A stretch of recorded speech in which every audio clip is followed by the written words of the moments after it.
comedians see things that other people don't see, and alcoholics and addicts feel things that others people don't feel. That's why they have to numb themselves. And I am both. And I've known this since I was very young, that I experience things differently than other people. One big sign was that I had a best friend. She's still my best friend. Since I was really little, we lived near each other and we went to 12 years of Catholic school together. And one time we were 12 years old and we were walking home from school and we counted 147 honks by old men. We were 12 years old. Well, they were all old to us, but men of all different ages that were able to drive were honking at us. And I was like, this is wrong. And I grew up in Rhode Island, the smallest state, and Smithfield, one of the smallest towns in Rhode Island. So it's the smallest place, and we're still getting 147 honks walking a mile and a half as 12-year-old girls. So I knew then, like, and I felt it all the time. I couldn't walk down the street with this old guy going, long stem American rose. Since I was very little, every time I walked by him, he would say, long stem American rose. Like, I don't want to hear that, buddy. I don't want to. I want to walk down the street as a kid and not hear long stem American rose. But stuff like that happened constantly, constantly. And I hated in school that the nuns lived in poverty. Their rooms looked like jail cells. They had nothing in them. They slept on a little cot. And the priests lived in a mansion with beautiful carpets, beautiful furniture, expensive artwork. And I was like, this is wrong. This is very wrong. And nobody else, they were just like, oh, it's just how it is. And also, I had a teacher who was a nun, and she had a station wagon, and she stole the station wagon, but she was like, oh, I filled it up with gas. And they had no money, even though they lived right next door to the priest that had tons of money. So the nun siphoned the gas and swallowed some of it. And she's telling us this story, and all the other kids are just like, la la, whatever. And I'm like, this is wrong. This is wrong. This isn't normal. This isn't how life should be. And the priest, Father Zeno, had a Porsche. And one time I was walking and he flicked a cigarette out and it hit me. Thank God it didn't hit the nun, because she would have lit on fire. Anyway, I just always knew it was all wrong. And just as a little kid, like, if I drove through a town and there was like a billboard with images of like strip clubs, I would be like, I shouldn't be seeing this.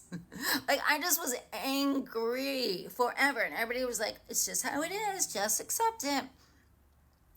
So now that all this is coming out, and there's more and more stories. I broke a guy's nose that grabbed my crotch, and I got in trouble for it.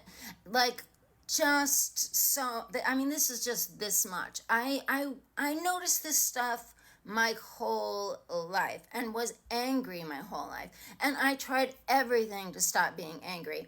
I went to probably 20 different therapists. Nobody could help me. One therapist actually said to take a balloon and write the people that I was mad at and let it go, and that would help me. And all that helped me do is want to kill the therapist.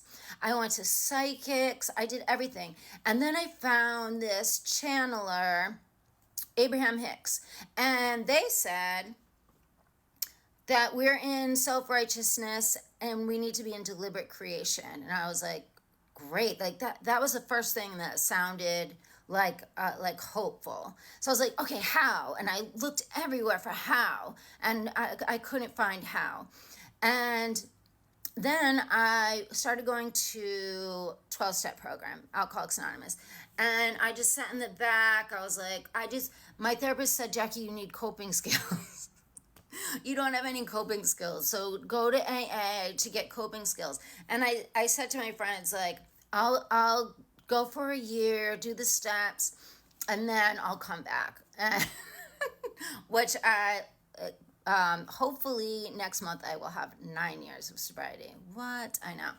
Anyway, I stayed because I loved it, but it took me a long time. Probably, I just sat in the back like this for a very long time.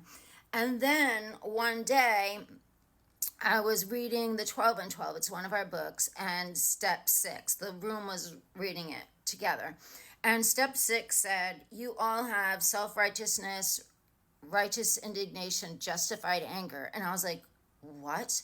And then I sat up and it said all the way, like it had a recipe step by step of how to fix it, how to get rid of that resentment and anger.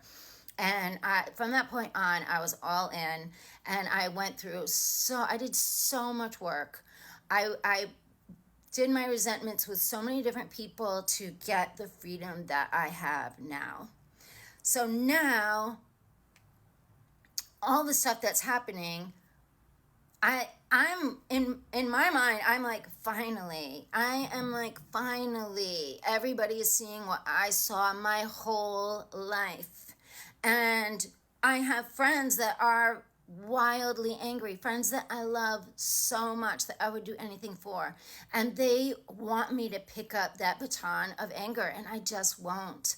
I've had it forever. I will do everything to help make this world a better place. And I know for me, being in a place of love and a place of being close to my higher power is how I can be of most service. Me being angry does not help anybody. Am I still getting angry? Yes. But I'm not staring at this stuff. I've seen it for too long. I'm not staring at it. I do look at it, and I will comment on it. I will make jokes. I will do everything. I've done my whole life. I've done everything to stop this stuff.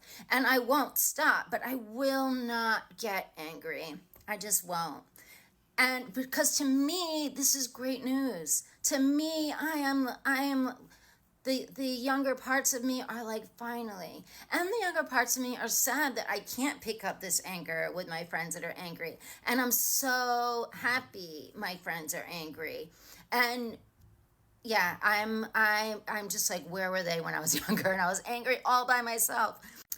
Anyway, I love you all, and I do hope everybody takes steps to make this world a better place. I know I am, and I am excited to see you all as we are trudging this road of happy destiny.